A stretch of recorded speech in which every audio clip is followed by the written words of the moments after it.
संध्याताई. गुरुर्ब्रह्मा गुरुर्विष्णू गुरुर्देव महेश्वरः गुरु साक्षात परब्रह्म तस्मै श्री गुरवे नमः.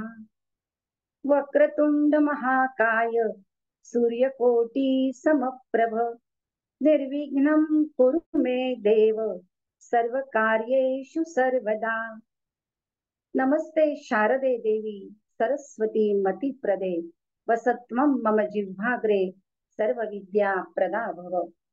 श्री गणेश, शारदा आणि जगदीश स्वरूप सगळ्या श्रोत्यांना माझा नमस्कार. सकल संत विचारमंच कोथरूड आणि पिताश्री परिवार प्रतिष्ठान पुणे यांच्यातर्फे आयोजित केलेल्या व्याख्यानमालेचं हे 3रं वर्ष. या व्याख्यानमालेत मला सहभागी करून घेतल्याबद्दल आयोजकांची मी मनापासून आभारी आहे. जीवन विद्या मिशन हा आजचा विषय आहे आणि या विषयावरचा अभ्यास करण्याची प्रेरणा मला आदरणीय संध्याताईंकडून मिळालेली आहे. या विषयावरचा शोध अभ्यास जो काही मी केलाय तो आता आपल्यासमोर मांडायचा मी प्रयत्न करते.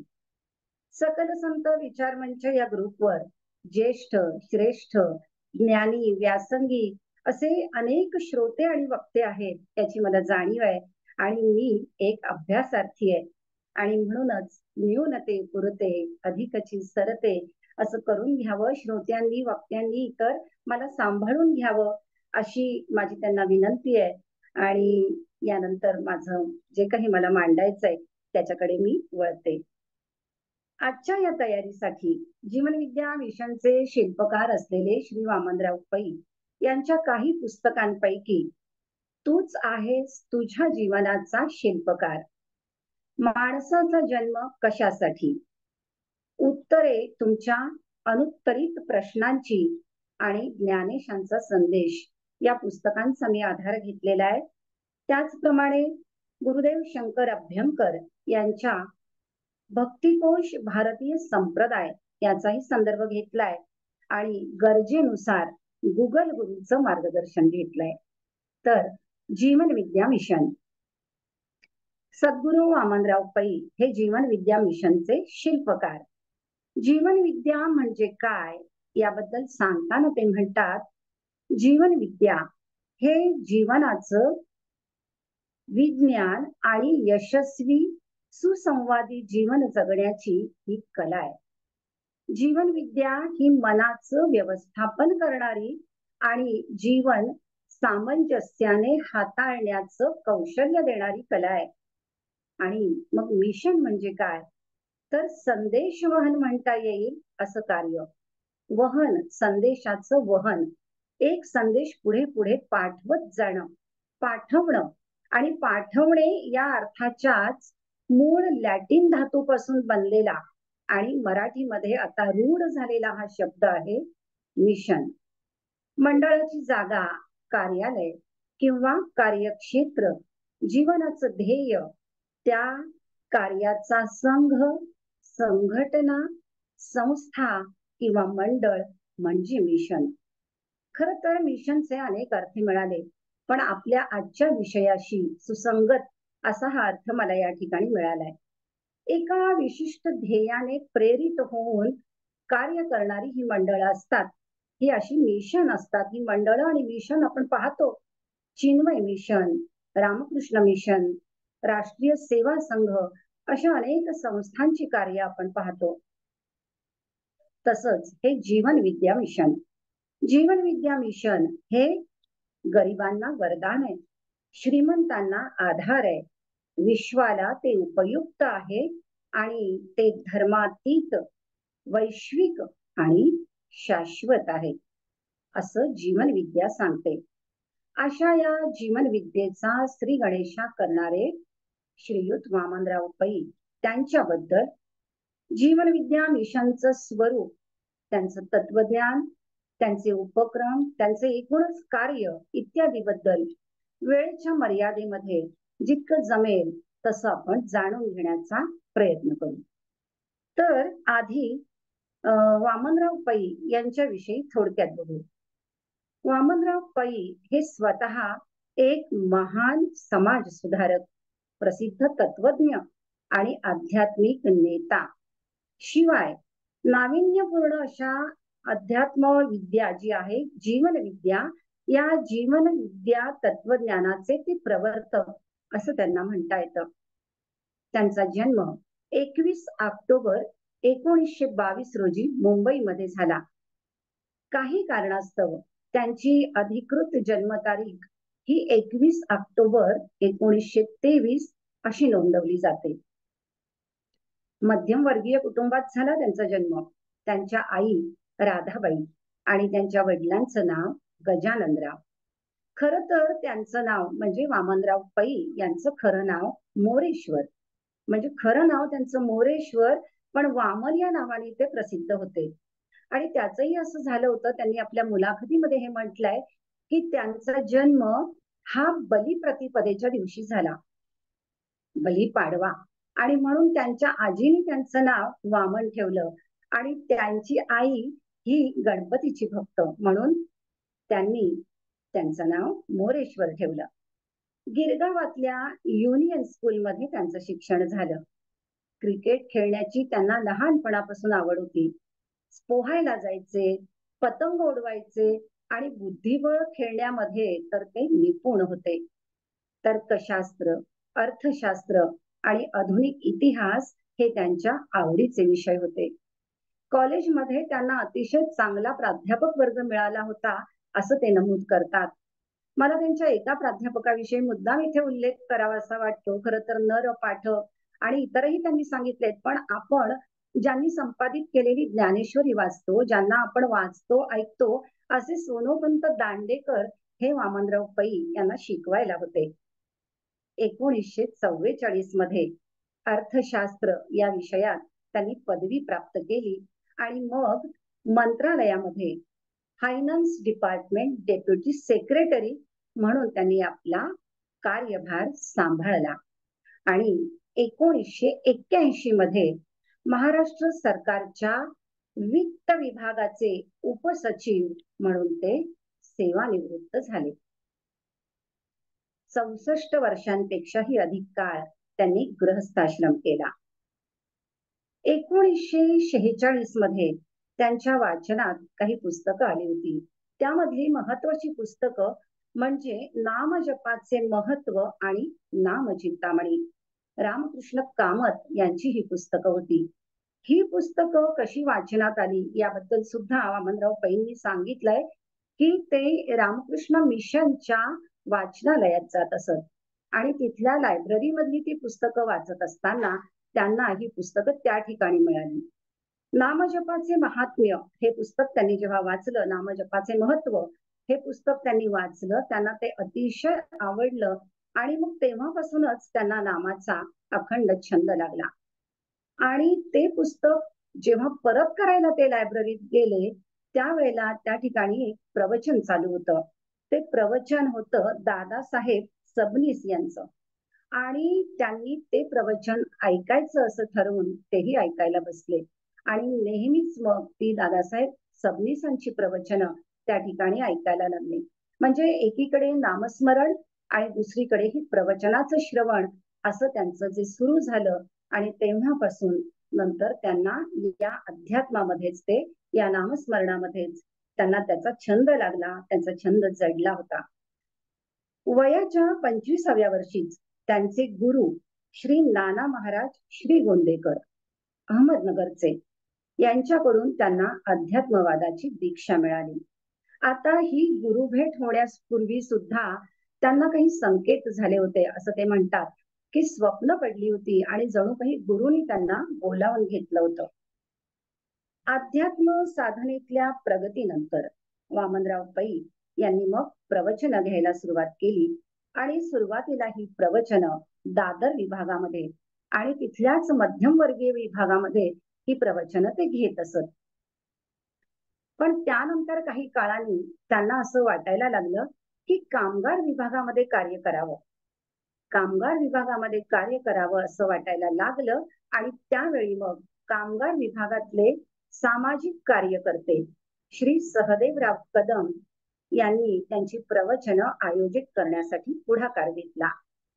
त्यांना वसंतराव मुळे आणि भास्करराव कदम यांनी देखील सुरेख साथ दिली आणि अशी ही प्रवचनं त्यांची चालूच राहिली. म्हणजे साधारण 1952 पासून त्यांनी ही प्रवचनं नियमितपणे सुरू केली होती. आणि साध्या सोप्या शिकवण्यामुळे त्यांचे अनुयायी देखील वाढत चालले होते. मुंबईमध्ये चिंचपोकळी इथे कामगार वेलफेअर सेंटरमध्ये ही प्रवचनं सुरुवातीला होत असत. नंतर काही काळाने मग तिथेच काळा चौकी इथे हनुमान मंदिरामध्ये ही प्रवचनं व्हायला लागली. आणि असं एकंदरीत त्यांचं सगळं कार्य चालू होतं. हळूहळू मुंबईमध्ये ठिकठिकाणी त्यांची प्रवचनं व्हायला लागली होती. अगदी नोकरी सांभाळून रविवारी सुद्धा ते प्रवचन घेत असत आणि त्यामुळे संपूर्ण म्हणजे आठवड्याची सुट्टी सुद्धा ते कधी घेत नसत. जीवन विद्या मिशन स्थापन करण्याचा खर तर त्यांचा संकल्प होताच, त्यांच्या मनामध्ये हे होतच. आणि तो देखील संकल्प 1955 साली विजयादशमीच्या मुहूर्तावर साकार झाला. हा जो जीवन विद्या मिशन हा पंथ आहे तो नाम संप्रदाय मंडळ म्हणून सुद्धा ओळखला जातो. तर या नाम संप्रदाय मंडळाची म्हणजेच या जीवन विद्या मिशनची आता रीतसर नोंदणी व्हायची होती. ती नोंदणी 1980 साली झाली. कार्याचं नियोजन करण्यासाठी मग विश्वस्त नेमले गेले. कार्यकारी मंडळाची निवड झाली. कार्य अविरत चालू राहिलं. येथवर सद्गुरूंच्या कार्याला 25 वर्ष झाली होती.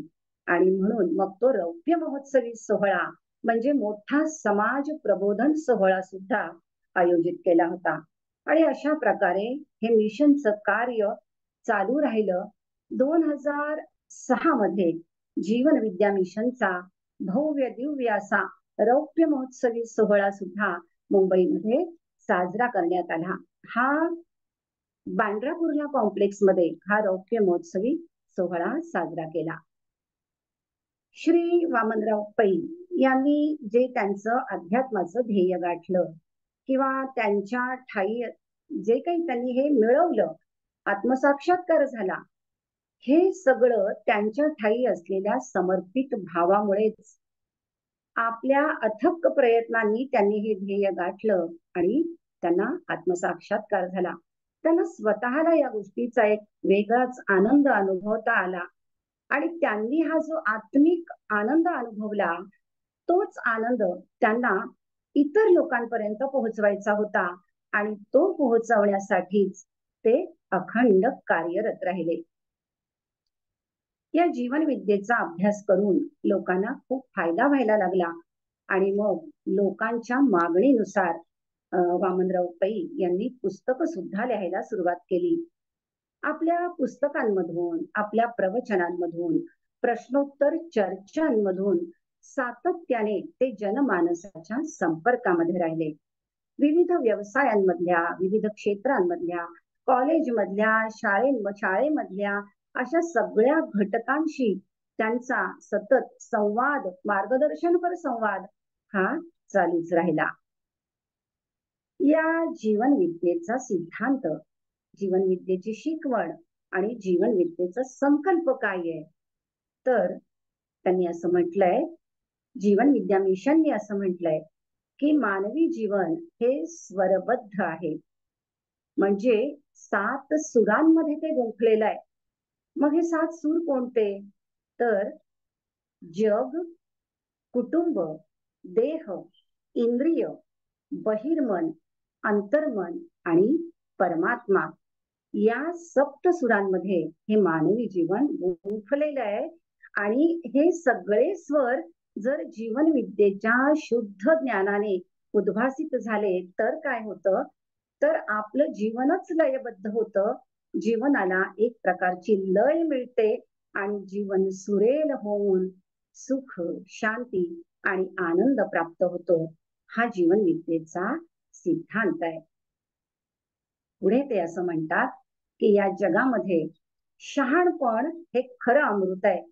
आपण दुसऱ्यांना जे सुख किंवा दुःख देतो ते सुख दुःख आपल्याकडे बुमरँग होऊन न चुकता परत येतं, हा निसर्गाचा अटळ नियम लक्षात घेऊन जीवन जगण्यामध्ये खरं शहाणपण आहे आणि ही जीवन विद्येची शिकवण आहे. आणि मग पुढे शुभ चिंतावे, शुभ इच्छावे, वचनी शुभ बोलावे, शुभ कार्याच्या सामर्थ्याने करावे जीवनाचे सोने, हा जीवन विद्येचा दिव्य संकल्प आहे. मात्र होतं काय की सामान्य माणसाचा आपल्या जीवनाकडे बघण्याचा दृष्टिकोन दैववादी, प्रारब्धवादी, नशीबवादी असा असतो. पण यशस्वी जीवन जगणं ही एक कला आहे असं त्यांचं सांगणंच आहे. स्वतःचं भविष्य हे स्वतः घडवणं हेच माणसाच्या हाती आहे आणि याचं कारण निसर्गाने माणसाला कर्म स्वातंत्र्य बहाल केलेलं आहे, पूर्णपणे बहाल केलेलं आहे. मग या कर्म स्वातंत्र्याचा उपयोग कसा करायचा हे ज्याचं त्यानेच ठरवायचं असतं. आणि म्हणूनच जीवन विद्येचे शिल्पकार सद्गुरु श्री वामनराव पै असं म्हणतात की तूच आहेस तुझ्या जीवनाचा शिल्पकार. म्हणजे खर तर जीवन हे माणसाला मिळालेलं वरदान आहे, पण सामान्य माणसाला याची जाणीव नसते. परिणामी काय होतं तर जीवनाचा उपयोग हा शाश्वत कल्याणासाठी न करता तो जीवनाचा उपयोग हा जास्तीत जास्त उपभोग घेण्यासाठी केला जातो. आणि मग आयुष्य सरत आलं तरी सुद्धा उपभोग घेण्याची वृत्ती मात्र संपलेली नसते. आणि अशा अतृप्त अवस्थेतच इहलोकीची यात्रा संपवावी लागते. मात्र ज्यांना जीवनामध्ये काहीतरी अपूर्णत्व आहे असं वाटतं किंवा काहीतरी असमाधान आहे असं वाटतं, त्यांना जगत असताना या असमाधानाकडून समाधानाकडे, या अतृप्तीमधून तृप्तीकडे, दुःखामधून सुखाकडे किंवा अंधारातून प्रकाशाकडे जी घेऊन जाते ती जीवन विद्या असं वामनराव पै म्हणतात. आणि मग या जीवन विद्येचं तत्वज्ञान सांगताना ते असं म्हणतात की जी जाणीव आहे, जाणीव म्हणजे कॉन्शियसनेस, ती जाणीव हे जीवनाचं स्वरूप. जाणीव जर वजा केली तर जीवन नाहीच. जाणीव ही फक्त जाणते. सकाळी उठल्याबरोबर प्रथम आपलं अस्तित्व जाणतो, ते अगदी सुषुप्तीपर्यंत म्हणजे अगदी गाढ झोपेपर्यंत. दिवसभरच का, आपण तर जन्मभर जाणतच असतो. आपण डोळ्यांनी पाहतो म्हणजे जाणतो, कानाने ऐकतो म्हणजे जाणतो, नाकाने वास घेतो, जिभेने चव घेतो म्हणजे जाणतो. पायामध्ये चपला घातल्यावर आपल्याला कळतं की या चपला आपल्याच आहेत की दुसऱ्याच्या आहेत, कारण ते आपण पायातून जाणतो. अंधारामध्ये चाचपडून आपल्याला एखादी वस्तू हवी असेल, ती आपल्याला मिळवता येते. आपल्या डोक्यात असतं आपल्याला काय वस्तू हवी आहे, कोणती वस्तू हवी आहे आणि ती नेमकी कोणत्या ठिकाणी आहे. तर अंधारात सुद्धा आपण ती वस्तू नेमकेपणाने घेऊ शकतो, कारण ते आपण आपल्या हातातून जाणतो. मनात आलेले विचार, भावना आपण जाणतो, सुख दुःखाच्या संवेदना आपण जाणतो. थोडक्यात काय तर एक जाणीवच जीवनाद्वारा अंतरेंद्रियात, अंतरेंद्रियांच्या द्वारा ज्ञानेंद्रियात, ज्ञानेंद्रियांच्या द्वारा कर्मेंद्रियात आणि कर्मेंद्रियांच्या द्वारा निरनिराळ्या विषयांमध्ये प्रवाहित होत असते. इतकंच नाही तर विषयांमधून जो भोग घडतो तोही जाणीवेचं जाणणंच आहे असं ते म्हणतात. आणि ही अशी जाणीव आपल्या देहाला जी व्यापून असते, ती आपल्या देहाला पायाच्या टोकापासून ते डोक्याच्या केसाच्या टोकापर्यंत व्यापून असते. तशीच ती विश्वातल्या सगळ्या देहांना, प्राण्यांना, पदार्थांना व्यापून असते. आपल्याला जिथे पोकळी आहे असं वाटतं तिथे सुद्धा कोट्यावधी जंतू असतात आणि त्यांना सुद्धा ती व्यापलेली असते. ही जाणीव आपल्या जीवनाचं एक स्वरूप आहे आणि प्रत्यक्षात ही जाणीव अनंत रूप आहे असं ते सांगतात. ही जाणीव आपल्या जीवनाचं स्वरूप आहे आणि प्रत्यक्ष ती अनंत रूप आहे. ही अनंत स्वरूप जाणीव अनंत रूपे अनंत वेशे साकार होते असं ते म्हणतात. काही काळ त्याच साकार अवस्थेमध्ये ती राहते, नांदत राहते आणि नंतर परत निराकार होऊन स्वस्वरूप होऊन जाते. सद्गुरू म्हणतात, निराकार स्वरूपातून सगुण साकार होणं आणि काही काळाने परत निराकार स्वरूप होऊन राहणं, अशी वारी करीत राहण्याचा जाणीवेचा स्वभाव आहे. एखादा कोळी असतो ना, स्पायडर, तो कसा आपल्याच पोटातून धागा निर्माण करतो, पोटातून तो तंतू निर्माण करून स्वतःसाठी एक सुंदर घर तयार करतो आणि त्याच्यामध्येच तो वास करतो. त्याप्रमाणे ही जाणीव आपल्या पोटातून विशिष्ट प्रक्रियेने शरीर निर्माण करते आणि त्यातच वास्तव्य करून राहते. संत तुकाराम असं म्हणतात, मीची मज व्यालो आपुलेची पोटा आलो. अव्यक्त, अदृश्य, निर्गुण अशी ही जाणीव, ही व्यक्त, दृश्य, सगुण साकार होण्यासाठी जी खास व्यवस्था करते ती म्हणजे उपाधी. आणि ही जाणीव उपाधीच्या म्हणजे शरीराच्या द्वारे सगळ्या इंद्रियांमधून प्रकट होते, तेव्हा ते जीवन असं इथे वामनराव पै सांगतात. एक छान उदाहरणाने ते पटवून देतात. कसं तर वीज ही एक प्रचंड शक्ती, पण ती कशी आहे? अदृश्य, अव्यक्त. वीज म्हणजे जी आपण घरामध्ये वापरतो ती इलेक्ट्रिसिटी, जी आपल्याला दिसत नाही. बाहेर पडणारी वीज पावसाळ्यातली वेगळी, आपल्याला जी इलेक्ट्रिसिटी घरामध्ये ऑफिसेसमध्ये जी वापरली जाते ती वीज कशी आहे? तर अदृश्य आहे, अव्यक्त आहे, निर्गुण, निराकार आहे.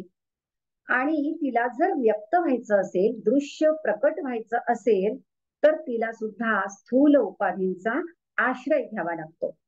कसा? तर एक बल्ब आहे, तर त्या बल्बला तारांमधून वीज जोडली जाते, तेव्हा त्या बल्बचा जो प्रकाश पडतो, त्या बल्ब मधून विजेचा प्रकाश पडतो. त्याचप्रमाणे शरीराच्या बल्बला हजारो नाड्यांमधून जाणीव ही चितशक्ती जोडली जाते, तेव्हा जीवनाचा प्रकाश पडतो.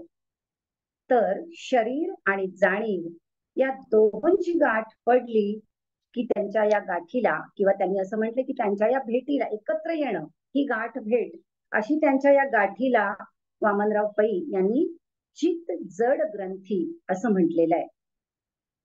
ते असं म्हणतात, तरुण तरुणींची गाठ पडल्यावर निर्माण होते ती प्रेमाची गाठ. दोन शत्रूंची गाठ पडल्यावर द्वेषाची गाठ निर्माण व्हावी, किंवा आई आणि लेकरू एकत्र आल्यानंतर वात्सल्याची गाठ निर्माण व्हावी. त्याचप्रमाणे जेव्हा शरीर आणि जाणीव यांची गाठ पडते, ती गाठ पडल्यावर त्यातून अहंकाराची म्हणजे मीची गाठ निर्माण होते. आता ही मीची गाठ पडली. खर तर जड आणि चित्त ही गाठ पडली म्हणून काही बिघडलं का? तर मुळीच नाही. असं लक्षात घेता येतं की जसा वीज आणि बल्ब यांच्या एकत्र भेटीतून म्हणजे गाठीतून प्रकाश पडतो, तसंच चैतन्य आणि शरीर यांच्या गाठीमधून जीवनाचा प्रकाश पडतो. पण जर विजेला असं वाटलं की मी बल्ब आहे, म्हणजे विजेनी अशी मी बल्ब आहे अशी दुर्बुद्धी धारण केली, तर काय होईल? ती विजेची अधोगती होईल. कारण विजेचं स्वरूप कसं आहे? तर ते सूक्ष्म आहे, तेजस्वी आहे, महाशक्तिमान आहे, व्यापक आहे. आणि बल्बचं मात्र स्वरूप नेमकं त्याच्या उलट आहे. बल्ब कसा आहे? तर तो एकदेशी आहे, स्थूल आहे आणि नाजूक आहे. मग मी बल्ब आहे असं जर विजेने म्हटलं तर ते योग्य ठरेल का? तर नाही. तसंच स्वतः महान असून स्वतःला कमी समजणं, एकदेशी समजणं, अशा तऱ्हेची अधोगती आज जीवाला होत आहे असं ते म्हणतात. म्हणजे असं की चैतन्याचं स्वरूप हे खरं तर सूक्ष्म आहे, व्यापक आहे, शक्तिमान आहे, निर्गुण आहे, अमर असं आहे. ते ज्ञानघन आहे, आनंदघन आहे. पण असं असून सुद्धा काय होतं की मी देह, माझं नाव अमुक, ही देहबुद्धी होते आणि ही देहबुद्धी मायेच्या प्रभावामुळे होते. सोहमचा कोहम होतो. अगदी जन्मल्याबरोबरच याची सुरुवात होते. नामकरणापासून तर एक एक संस्कार होतात आणि सुरुवात पुढे पुढे सरकत जाते. मी अमुक अमुक सोम्या गोम्या, हे माझं नाव, हे माझं आडनाव, ही माझी जात, हा माझा धर्म, या अशा सगळ्या गोष्टी त्या मीला येऊन चिकटतात. शिवाय मी कसा, तर मी उंच किंवा बुटका, मी काळा किंवा गोरा, गरीब किंवा श्रीमंत, मी विद्वान, मी सामान्य किंवा असामान्य, याही सगळ्या गोष्टी त्या मीला येऊन चिकटतात आणि मग तो जीव आपल्या मूळ स्वरूपापासून दूर दूर फेकला जातो. मायेच्या प्रभावामुळे चैतन्य स्वरूप जीवाला, चैतन्य स्वरूप आत्म्याला सुख दुःख भोगावी लागतात आणि हीच जीवाची अधोगती असं सद्गुरू सांगतात. मग आता यावरचा उपाय काय? म्हणजे ही मीची गाठ तर सोडवायला हवी ना. मग मीची गाठ सोडवायचा उपाय म्हणजे परमार्थ. मग मीची गाठ सोडवण्यासाठी परमार्थ करायला हवा. बरं, मीची गाठ सोडवणं म्हणजे परमार्थ हे खरं, पण ही गाठ सोडवायची कशी? तर त्यासाठी मग हे सांगतात वामनराव पै की सद्गुरूची आवश्यकता आहे आणि मग ते सद्गुरूचं महत्व त्या ठिकाणी विशद करतात. ते म्हणतात की आपल्या मूळ स्वरूपाची विस्मृती हेच खरं म्हणजे अज्ञान आणि आज त्या अज्ञानातून बाहेर काढण्यासाठी फक्त सद्गुरूचीच गरज आहे. सद्गुरूच हे काम करू शकतो. देहबुद्धीच्या अवस्थेत असलेल्या आजच्या माणसाला, सामान्य माणसाला किंवा असं वाटून घेणाऱ्या माणसाला खऱ्या अर्थाने सद्गुरूची गरज आहे. मग देव असून देवा स्वतःला देह समजणं ही देहबुद्धी. मग काय करायचं? तर मी देह नाही आणि मी देव आहे असं समजलं म्हणजे परमार्थ होतो का? असं नुसतं सांगून काय उपयोग किंवा असं नुसतं समजून काय उपयोग? हा सुद्धा गैरसमजच. केवळ या गैरसमजामुळे नेमकाच तो होत नाही. किंवा गुरु केला, मंत्र घेतला, ग्रंथ पोथ्यांची पारायण केली म्हणजे परमार्थ झाला का? तर नाही, तसंही नाही. आपलं मूळ स्वरूप चैतन्य आहे. हे चैतन्य म्हणजे देव नव्हे. हे चैतन्य स्वरूप सगळ्या प्राणी मात्रांमध्ये जीव स्वरूपात नांदत असतं. तिथे स्वस्वरूपाची विस्मृतीच असते आणि हे सगळं नीट समजून सांगण्यासाठी सद्गुरूचीच आवश्यकता असते. ही गोष्ट छान पटवून देताना ते असं म्हणतात वामनराव पै की हवा सगळ्या ठिकाणी भरलेली आहे, पण हवा म्हणजे वारा नाही, लाकूड म्हणजे अग्नी नाही आणि पाणी म्हणजे सुद्धा वीज नव्हे. त्याप्रमाणे चैतन्य म्हणजे देव नव्हे, पण विशिष्ट प्रक्रियेने हवेतून वारा, लाकडातून अग्नी आणि पाण्यातून वीज प्रकट होते. त्याचप्रमाणे सद्गुरूकडून दिव्य बोधासह जी दिव्य साधना मिळते म्हणजेच आत्मसाक्षात्कार होतो, त्यावेळेला खऱ्या अर्थाने सद्गुरू आपल्या शिष्याला आपली स्वतःची ओळख करून देतो आणि हे सगळं सामर्थ्य केवळ आणि केवळ फक्त सद्गुरूपाशी असतं. ऐसे भ्रमाचे लक्षण विसरे आपण अशा भ्रमातून बाहेर काढण्यासाठी फक्त सद्गुरूचीच गाठ पडावी लागते आणि मग ती गाठ पडण्यासाठी शुद्ध सत्कर्माचा आचार असावा लागतो. हे सगळं गुरुचं महत्व सांगतात वामनराव पै. पण हे सांगितल्यावर त्याचबरोबर दुसरीही एक गोष्ट इतकी महत्वाची सांगतात की सद्गुरू कसा महत्वाचा, खरा सद्गुरू कसा महत्वाचा आणि नावाचे गुरु किंवा पोटभरू गुरु असतील ते अजिबात उपयोगाचे नाही असं स्पष्ट मतही मांडतात. या ठिकाणी जरूर एक आठवण होते. शिष्यास न लाविती साधन, न करविती इंद्रिय दमन, ऐसे गुरु अडक्याचे तीन, मिळाले तरी त्यजावे असं सांगणारे श्री समर्थ या ठिकाणी आठवतात. हा जो जीवन विद्या मिशन, हा जो पंथ आहे जीवन विद्या मिशन, हा नाम संप्रदाय मंडळ या नावाने ओळखला जातो असं आपण पाहिलं. सद्गुरू श्री वामनराव पै म्हणतात, प्रयत्न आणि प्रार्थना ही जीवन रथाची दोन चाकं आहेत. नित्य नामस्मरण करणाऱ्या साधकाला भगवन नाम हा उत्कृष्ट गुरु आहे. नामाच्या सतत अभ्यासाने वृत्ती अंतर्मुख होते, मन स्थिर होतं, चित्त शांत होतं आणि बुद्धीमध्ये आत्मज्ञानाचा प्रकाश पडतो. नावेमध्ये जो प्रवासी बसतो होडीमध्ये, तो या तीरावरून ऐल तीरावरून पैल तीरावर कसा सहज जातो. त्याच्या पायाला पाणी सुद्धा लागत नाही, इतका सहज तो पैलीकडे जातो. त्याचप्रमाणे नामाची अखंड उपासना जो करतो, त्या नामाच्या अखंड उपासनेने साधक हा विठ्ठल चरणापर्यंत पोहोचतो.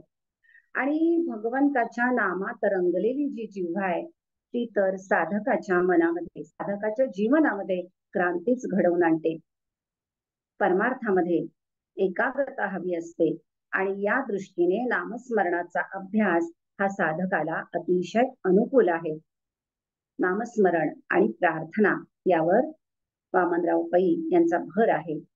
वामनराव पै यांनी आपल्या ज्ञानेशांचा संदेश या पुस्तकात ज्ञानेश्वरांच्या हरिपाठावर अतिशय सुंदर सोप्या भाषेत विवेचन केलेलं आहे. नामस्मरणाचं महत्व फार सुंदर स्पष्ट करून सांगितलेलं आहे आणि त्यामध्ये नामस्मरणाचे वेगवेगळे प्रकारही त्यांनी सांगितलेत. जवळजवळ 11 प्रकार त्यांनी या ठिकाणी सांगितलेले आहेत. त्याचप्रमाणे उत्तरे तुमच्या अनुत्तरित प्रश्नांची या पुस्तकामध्ये सुद्धा नामस्मरण या विषयावर त्यांचं विवेचन आहे.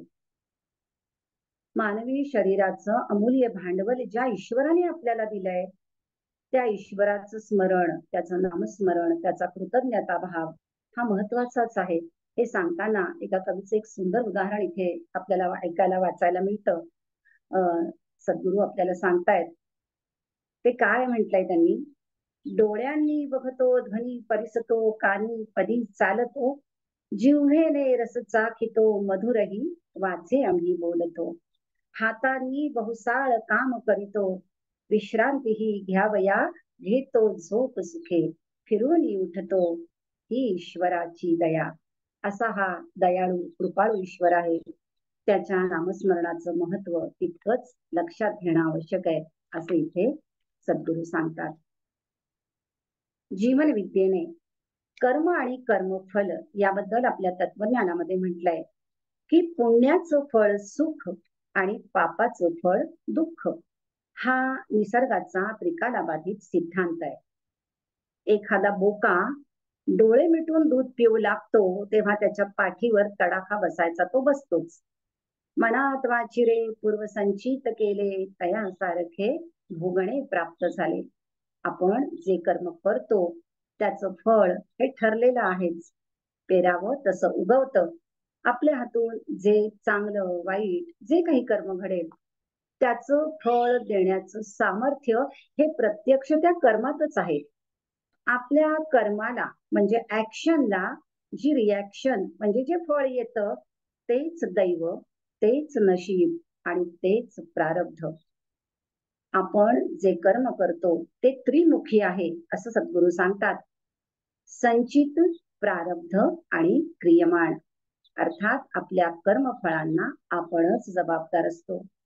सद्गुरू म्हणतात आपली सत्कर्म आणि दुष्कर्म म्हणजे वाईट कर्म ही ईश्वरी बँकेत जमा होतात, ती आपल्या अंतर्मनाद्वारे, आणि तीच मग कालांतराने सुख दुःख रूपाने आपल्या जीवनामध्ये साकार होतात.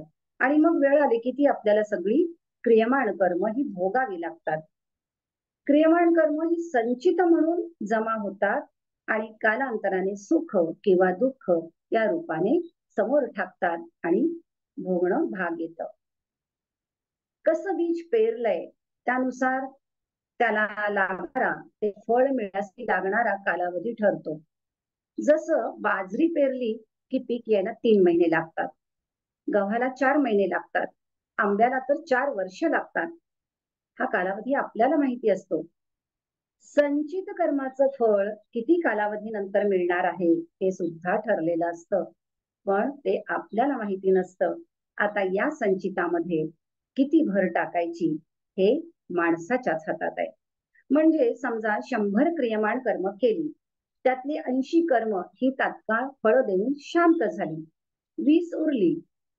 पण त्या 20मध्ये जर पुन्हा भरच पडत राहिली आणि ती उशिरा पक्व होणारी असतील, उशिरा फळ देणारी असतील, त्याचा कालावधी आणखीन पुढे पुढे जाणारा असेल, तर काय होईल?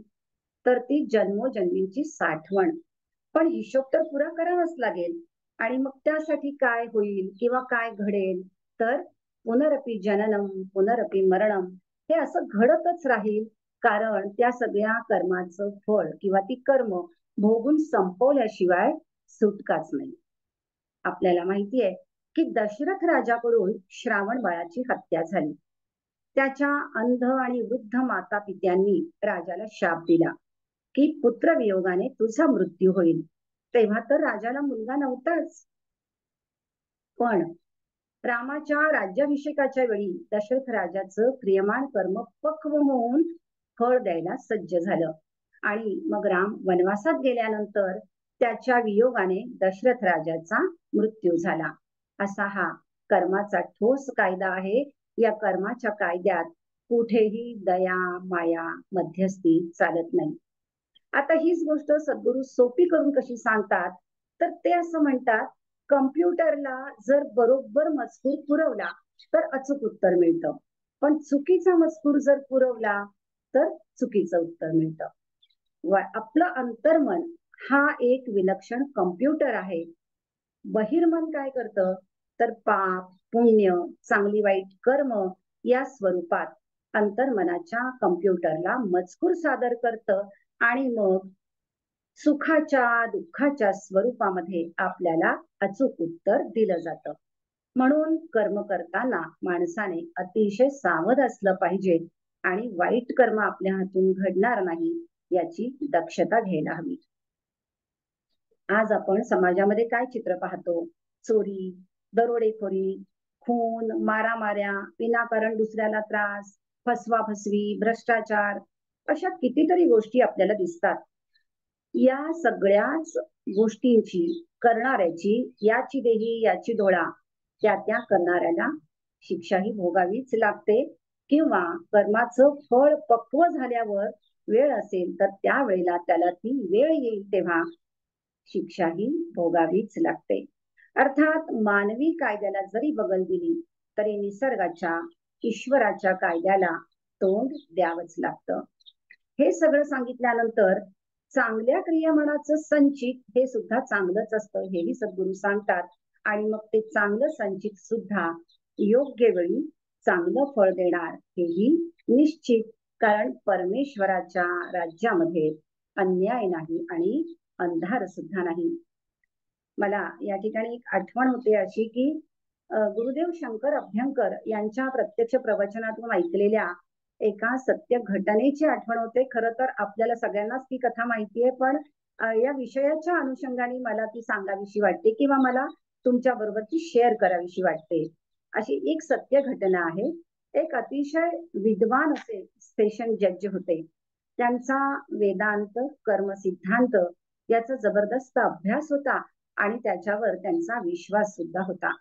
एकदा त्यांनी अशी घटना पाहिली की एका माणसाने दुसऱ्या माणसाचा पाठलाग करून त्याच्या पाठीमध्ये सुरा खुपसला आणि तो माणूस तात्काळ गतप्राण झाला. खुनी माणसाचा चेहरा त्यांनी व्यवस्थित पाहिलेला होता आणि कालांतराने काही दिवसानंतर हाच खटला त्यांच्या पुढे सुनावणीसाठी आला.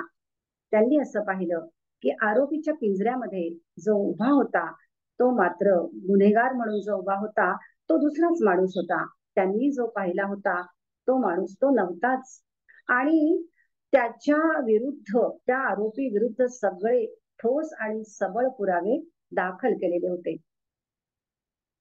न्यायाधीशांना पूर्ण माहिती होतं की पिंजऱ्यातला उभा असलेला आरोपी हा खरा खुनी नाही. निकाल तर पुराव्यांच्या आधारे द्यायलाच हवा. तिथे त्यांच्या व्यक्तिगत ज्ञानाचा किंवा माहितीचा काहीच उपयोग नव्हता. त्यामुळे शिक्षा देणं जी असेल, फाशी असेल, तर ती शिक्षा देणं अपरिहार्य होतं. न्यायाधीशांनी असं केलं की त्याला शिक्षा फरमावण्यापूर्वी आपल्या चेंबरमध्ये खासगीत बोलवण्यासाठी पाचारण केलं. त्यांच्या समोर उभा आलेला तो आला तो आरोपी आणि आपण निर्दोष असल्याचं सांगून रडायलाच लागला. न्यायाधीश म्हणाले की हे मीही जाणतो, पण तुझ्या विरुद्ध उभा केलेला जो पुरावा आहे तो इतका सबळ आणि बिनतोड आहेस की तू खुनी आहेस आणि तुला फाशी देणं भाग आहे. पण परमेश्वर निर्मित कर्माचा जो कायदा आहे त्याचा मला शोध घ्यायचा आहे. म्हणून माझ्या प्रश्नाचं उत्तर तू परमेश्वराला स्मरून खरं सांग. अजिबात मरणापूर्वी खोटं बोलण्याचं पातक करू नकोस. मला एक सांग की ह्याच्या आधी म्हणजे भूतकाळात तू कधी खून केला होतास का कोणाचा? तेव्हा त्या आरोपीने आपण भूतकाळात 2 खून केलेले असल्याची कबुली दिली. पैशाच्या पाठबळामुळे नामवंत वकील, पोलीस खात्यात पैसा असं सगळं करून निर्दोष म्हणून त्यांनी स्वतःची त्यावेळी सुटका करून घेतली होती.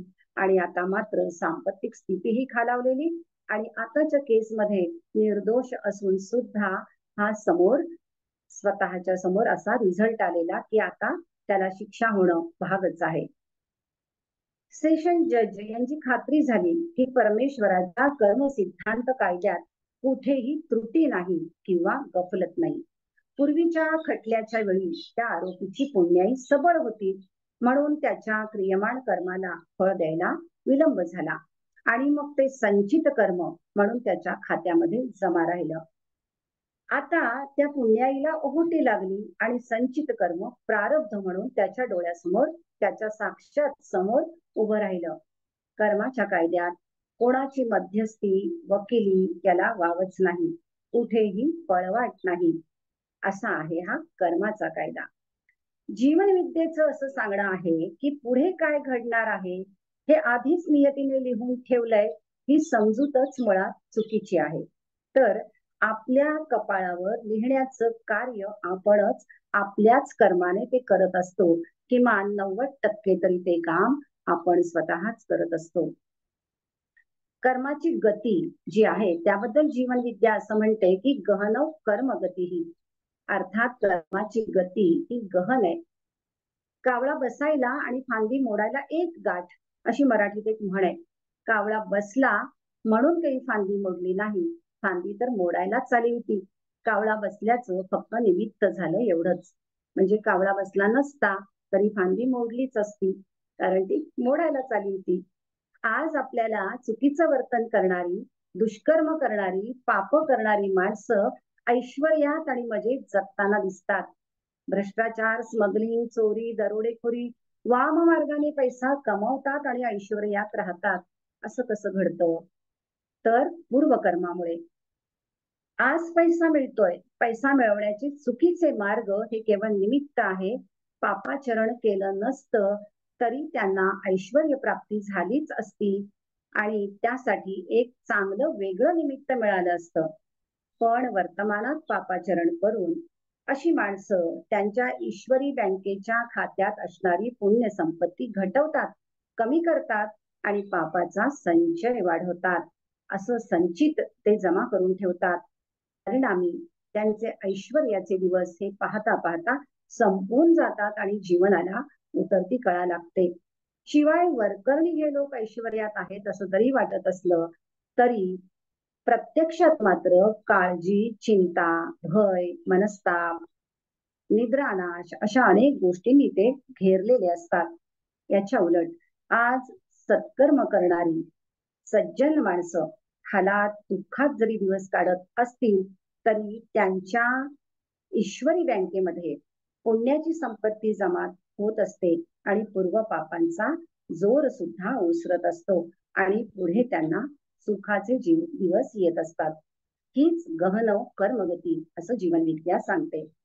म्हणूनच मग हे लक्षात घेऊन आपल्या कर्मगतीला ऊर्ध्वगती देऊन आपलं परमकल्याण साधायचं की कर्म प्रवाहात वाहत जाऊन अधोगती प्राप्त करायची, हे ज्याचं त्याने ठरवायचं असं सद्गुरू सांगतात. सद्गुरूंच्या प्रत्येक सांगण्यामागे एकच भूमिका आपल्याला दिसते की तूच आहेस तुझ्या जीवनाचा शिल्पकार. आई वडील विचारी आणि सुबुद्ध असणं, सुलक्षणी पतीला पत्नी किंवा पतीला पत्नी किंवा पत्नीला पती मिळणं, मुलं गुणी होणं, शिष्याला चांगला गुरु मिळणं किंवा गुरुला चांगला शिष्य मिळणं, अशा एकूणच जीवनात आवश्यक असलेल्या चांगल्या गोष्टी मिळण्यासाठी आणि त्या टिकण्यासाठी एकूणच सत्कर्म आणि पुण्याई गाठीशी असायला हवी. मूर्तीपूजेबद्दल जीवन विद्या काय म्हणते तर, मूर्तीपूजेला आमचा विरोध नाही. सामान्यांसाठी मूर्तीपूजा हा चांगला पर्याय आहे.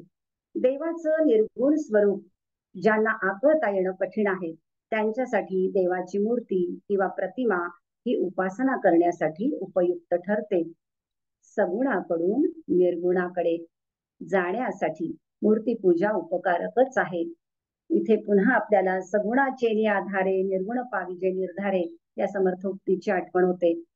सगुणाकडून निर्गुणाकडे जाण्यासाठी मूर्तीपूजा ही उपयुक्त ठरते आणि लहान मुलांवर भक्तीचे संस्कार करण्यासाठी सुद्धा ती सहाय्यभूत आहे. पण जीवन विद्येचं म्हणणं असं आहे की या कर्मकांडात कायम गुंतून राहणं आम्हाला मान्य नाही. म्हणजे असं की डिग्री पर्यंत जर शिक्षण घ्यायचंय तर सुरुवातीला ज्युनियर केजी मध्ये बसणं आवश्यक आहे. पण तिथेच थांबून राहायचं नाहीये, तर एकेका पायरीने पुढे पुढे जाणं हे गरजेचं आहे. परमेश्वराच्या उपासनेबद्दल जीवन विद्या काय सांगते तर, निसर्ग नियमांसहित स्वयंनियंत्रित नैसर्गिक पद्धतशीर व्यवस्था म्हणजे परमेश्वर. सद्गुरू वामनराव पै यांनी केलेली ही जी व्याख्या आहे परमेश्वराची, ते म्हणतात निसर्ग नियमांसहित स्वयंनियंत्रित नैसर्गिक पद्धतशीर व्यवस्था म्हणजे परमेश्वर. विश्वरूपाने तो तुमच्या समोर आहे, शरीर रूपाने तो तुमच्या जवळ आहे आणि दिव्य सच्चिदानंद रूपाने तो तुमच्या हृदयात आहे. अशा परमेश्वराला पद्धतशीर व्यवस्था या स्वरूपात पाहत राहणं म्हणजे परमेश्वराची उपासना आणि या व्यवस्थेशी विसंगत जीवन जगणं म्हणजे परमेश्वराशी प्रतारणा. श्री वामनराव पै यांनी जीवन विद्या, तत्वज्ञान, सिद्धांत आणि व्यवहार याविषयी वाचकाच्या मनामध्ये, त्याच्या जीवनामध्ये सकारात्मक परिवर्तन घडवून आणण्याच्या उद्देशाने जवळजवळ 27 पुस्तकं लिहिली.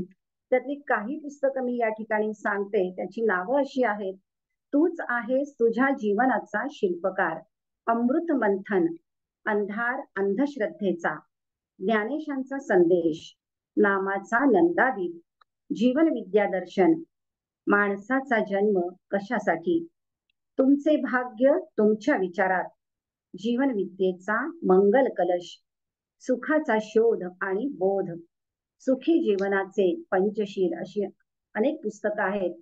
तर जवळजवळ या 27 पुस्तकांमधल्या 14 पुस्तकांचं हिंदी आणि 12 पुस्तकांचं इंग्रजी भाषांतर झालं. त्यांच्या पुस्तकांमधून त्यांनी विद्यार्थ्यांपासून ते अगदी तरुण, कामगार, शेतकरी, महिला, गृहिणी, व्यापारी, व्यावसायिक आणि सामान्य माणसापर्यंत सगळ्यांनाच मार्गदर्शन केलंय. अनेकांच्या प्रश्नांना त्यांनी उत्तरं दिलेली आहेत आणि दैनंदिन जीवनातल्या गोष्टीकडे बघण्याचा दृष्टिकोन दिलेला आहे. त्यांच्या पुस्तकाला, त्यांच्या सगळ्याच पुस्तकांना अफाट लोकप्रियता लाभली. सद्गुरूंनी अनेक सामाजिक उपक्रम केले. त्यातून विद्यार्थी, युवक, कामगार वर्ग, व्यावसायिक यांना संबोधित केलं. त्यांच्या प्रश्नांना उत्तरं दिली. विविध चर्चांमधून भाग घेतला. कुटुंब नियोजनाची चळवळही त्यांनी राबवली. त्यांनी समुपदेशन सत्राद्वारे सुद्धा हजारो निराश कुटुंबांना मदत केली. महिला सक्षमीकरणाचं महत्व त्यांनी पटवून दिलं. त्यांची 15,000हून अधिक प्रबोधनं, आकाशवाणी माध्यमातून 1000 पेक्षा अधिक भागांचं प्रक्षेपण, वर्तमानपत्रातून लेखमाला, जीवन विद्या, बाल संस्कार केंद्र, गर्भ संस्कार, औद्योगिक कर्मचारी आणि अधिकारी यांनाही प्रशिक्षण आणि त्यातून राष्ट्राच्या औद्योगिक विकासाला हातभार, अशा अनेक गोष्टी त्यांनी केल्या. आणि या सगळ्याचा परिणाम म्हणून त्यांना सगळ्या बाबतीत सकारात्मक असे बदल सुद्धा दिसून आले. आजही हे कार्य असंच चालू आहे. जीवनविद्या मार्गदर्शनासाठी आधुनिक पद्धतीने विविध वर्कशॉप्स घेतले जातात. स्वानंद योग, कौटुंबिक स्वास्थ्य, तरुणांना, विद्यार्थ्यांना, शिक्षकांना, कर्मचाऱ्यांना मार्गदर्शन, निवासी अनिवासी शिबिर कर्जत इथे आयोजित केली जातात. ग्राम समृद्धी अभियान, वृक्षारोपण, संवर्धन, संरक्षण, जलशुद्धीकरण मोहीम, वैद्यकीय शिबिर ही होत असतात. औद्योगिक प्रशिक्षण, कॉर्पोरेट प्रशिक्षण, नेतृत्व प्रशिक्षण, जीवन व्यवस्थापन, पोलीस कर्मचाऱ्यांना सुद्धा प्रशिक्षण, परिचारिकांना सुद्धा प्रशिक्षण, असे विविध उपक्रम जीवन विद्या मिशनद्वारे राबवले जातात. अंधश्रद्धा, अंधविश्वास, व्यसनमुक्ती, शिक्षण, ज्ञान आणि मनापासून काम करण्याचं महत्व, राष्ट्रभक्ती, कुटुंब नियोजन, स्त्रियांना आणि वृद्धांना कुटुंबामध्ये आदराचं स्थान, एकूणच मुलांवर आणि युवकांवर संस्कार, जातीयता आणि विषमता यापासून मुक्तता, या सगळ्या गोष्टींचा अंतर्भाव जीवनविद्येच्या कार्यामध्ये आहे. श्रीयुत प्रल्हाद वामनराव पै म्हणजे सद्गुरूंच्या मुलाची जीवन विद्येवर प्रवचन होत असतात. युट्यूबवर त्यांची विविध प्रवचन, विविध विषयांवरची प्रवचन ही उपलब्ध आहेत. त्यांच्या मुलाखती आहेत. सुरुवातीला मुंबईमध्ये जीवन विद्येचा प्रसार झाला. आता महाराष्ट्रात अनेक जीवन विद्येची केंद्र सुरू झालेली आहेत. मुंबईमध्ये बोरिवली पूर्व, अंधेरी पूर्व आणि पश्चिम, पिंपरी चिंचवड, गोवा, कर्नाटक, बेळगाव, शिवाय परदेशात अमेरिकेमध्येही त्यांच्या काही शाखा आहेत. जीवन विद्येचे शिल्पकार असलेल्या वामनराव पै यांना 25 पेक्षा अधिक पुरस्कार प्राप्त झाले. लोकांना सुखी करण्याच्या एकमेव उद्देशाने ते जनतेच्या उन्नतीसाठी निस्वार्थपणे कार्य करीत राहिले. निवृत्तीपूर्वी 30 वर्ष आणि निवृत्तीनंतर 30 वर्ष असं जवळजवळ 60 वर्ष त्यांनी कार्य केलं. त्यांनी त्यांच्या कोणत्याही व्याख्यानासाठी किंवा त्यांनी केलेल्या मार्गदर्शनासाठी कधीही 1 रुपयाही घेतला नाही. वामनराव पै यांनी त्यांच्या पुस्तकांसाठी कोणतीही रॉयल्टी स्वीकारली नाही. त्यांनी कोणत्याही कार्यक्रमासाठी कोणतंही मानधन घेतलं नाही. वर्षोनुवर्ष त्यांच्या अनुयायांची संख्या ही वाढतच गेली. आज भारतात आणि भारताबाहेर मिळून त्यांचे सुमारे 10 लाख अनुयायी आहेत. अधिक महत्वाचं आणि अधिक लक्षात घेण्यासारखं म्हणजे पुढील पिढ्यांना तत्वज्ञान देऊ शकेल अशा ज्ञान केंद्राची त्यांची संकल्पना त्यांनी प्रत्यक्षात उतरवली, ती कर्जत इथे. कर्जत इथलं ज्ञान केंद्र हे अतिशय सुंदर निसर्गरम्य वातावरणात आणि मोठा असा विस्तृत परिसर असलेल्या ठिकाणी डोंगराच्या पायथ्याशी असलेलं हे मोठं ज्ञानपीठ आहे. सद्गुरूंचा दिव्य स्पर्श लाभलेल्या वस्तूंचं म्युझियम तिथे आहे. ज्ञानपीठाची आखणी पर्यावरण संवर्धनाला पूरक आणि पोषक अशी आहे. सौर ऊर्जा, पवन ऊर्जा यांचा वापर जाणीवपूर्वक केलेला आहे. रिसायकल योजना, झाडांसाठी तिथे असलेल्या बाग बगीचेसाठी ठिबक सिंचन, तुषार सिंचन योजना. तूच आहेस तुझ्या जीवनाचा शिल्पकार हे आगळं वेगळं सुंदर भव्य असं शिल्प तिथे आहे. अनंत स्वरूप विठ्ठलाचं दर्शन घडवणारं ग्राफिकल सिम्बॉलिक विठ्ठल रखुमाईचं शिल्प त्या ठिकाणी आहे. निवास व्यवस्था, विश्व प्रार्थना मंदिर, अँपी थिएटर, विविध कोर्सेसचं आयोजन हे सगळं त्या ठिकाणी वैशिष्ट्यपूर्ण असं आहे. इथल्या वास्तूंना नावं देखील तत्वज्ञानाला साजेशी अशीच दिलेली आहेत. आणि सद्गुरूंची ही संकल्पना प्रत्यक्षात उतरली ती एप्रिल 2012 मध्ये.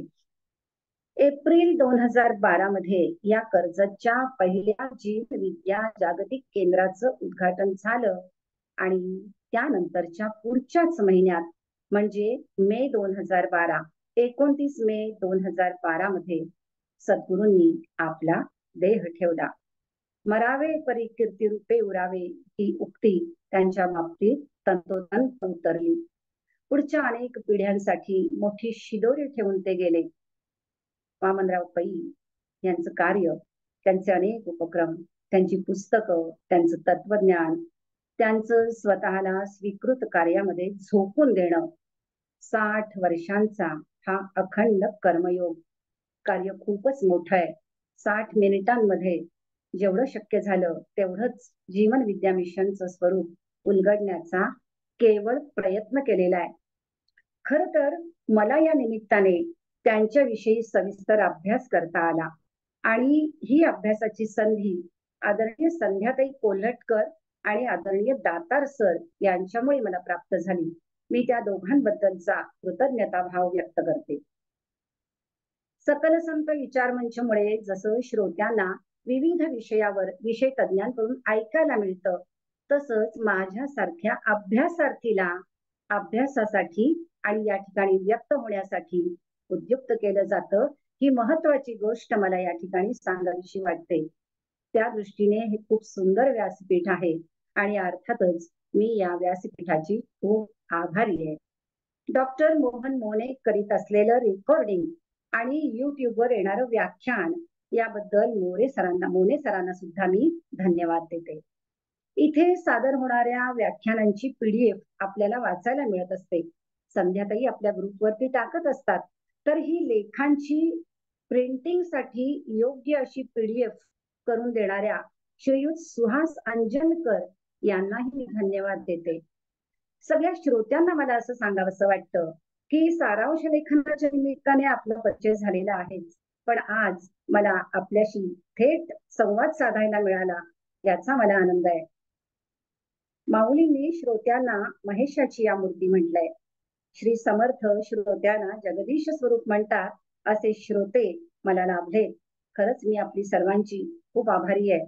मला परत सांगावंसं वाटतं की या ग्रुपवर ज्येष्ठ श्रेष्ठ ज्ञानी व्यासंगी विद्वान असे वक्ते आणि श्रोते आहेत हे मी जाणते आणि मी अभ्यासार्थी म्हणून पुस्तकांचा शोध आधार आणि अभ्यास यातून जीवन विद्या मिशन यावर बोलण्याचा प्रयत्न केलेला आहे. माझा निरूपणाचा सराव नाही, हा माझा प्रयत्न आहे. काही चुकलं असेल तर ते माझं. श्रोत्यांनी सांभाळून घ्यावं अशी विनंती करते. झालेली सेवा ही भगवंताच्या चरणी अर्पण करते आणि माझ्या वाणीला विराम देण्यापूर्वी सद्गुरू वामनराव पै यांची विश्व प्रार्थना आपण म्हणू आणि नंतर आपण थांबू. हे ईश्वरा सर्वांना चांगली बुद्धी दे, आरोग्य दे, सर्वांना सुखात आनंदात ऐश्वर्यात ठेव. सर्वांचं भलं कर, कल्याण कर, रक्षण कर आणि तुझे गोड नाम मुखात अखंड राहू दे. जय जय रघुवीर समर्थ. धन्यवाद.